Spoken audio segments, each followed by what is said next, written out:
youth, what makes our confidence, our voices, to evaporate before they're heard and supported? If it happened to you, it happened to me too. Back then, it was my first time speaking about a real-time global issue in the MUN. I felt that something was pushing me away. It was fear. Will my ideas be heard? Are my ideas strong enough? Or maybe I should try to speak impromptu. No, I feel like I might say something unnecessary. I don't know much anyways. Looking back, I took a time to reflect about every single mistake that I have committed. And it was where I realized it wasn't just fear. It was these three walls. Here comes the concern. What are these walls and what is the message behind them? These walls represent the challenges of youth in public speaking. These three walls are what blocks the youth from becoming prominent change makers, the leaders for the next generation of youth, and their support.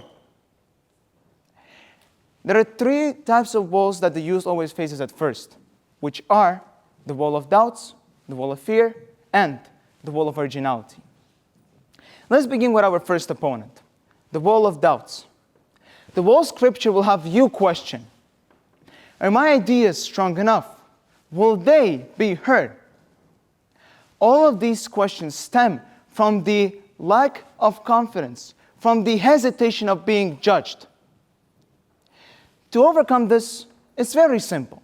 Try to speak once, and then again, until you will feel your confidence growing through repetition. I remember myself in a public speaking lesson of mine, where I was rewriting my sentences a lot of times for the speech. And something hit me. And what hit me was that these weren't my words. It was my hesitation of being criticized. When you defeat the wall of doubts, there comes the wall of fear. You may have the confidence, but do you have what it takes? Are you ready to speak to your audience? Are you scared to fail? These questions will only keep the wall up. What you should do, on the contrary, is speak to yourself. Speak to your friend, a family member of yours, or even a community you're in. One day will come when you turn around and see the power of your actions. How the walls shrank without you noticing it. Here, I recall a time from the public speaking competition that I was in. And I was really shaking before I would even step on the stage. But the fear was gone after I spoke. You have defeated the wall of doubts and the wall of fear. Now, we come to the hardest, the most strongest, and the most difficult of the walls ever. Ladies and gentlemen, please welcome the wall of originality. This wall is the hardest. Why? You would ask.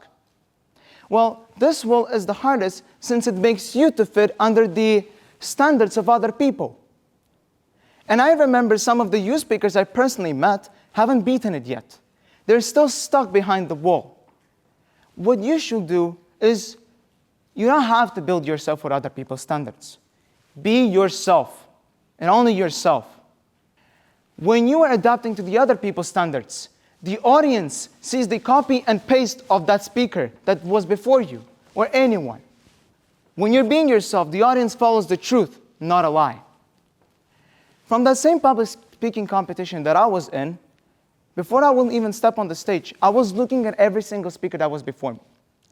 And I was taking notes on a scrap of paper about their body language, about their speech of the tone, and many of other things.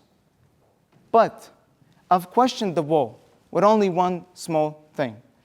Are these really the standards that I should adapt, or do I have to be myself? From my own experience, when I faced my three walls, I learned a unique lesson, that every voice matters unless they dare not to echo. When we question the walls, they begin to collapse.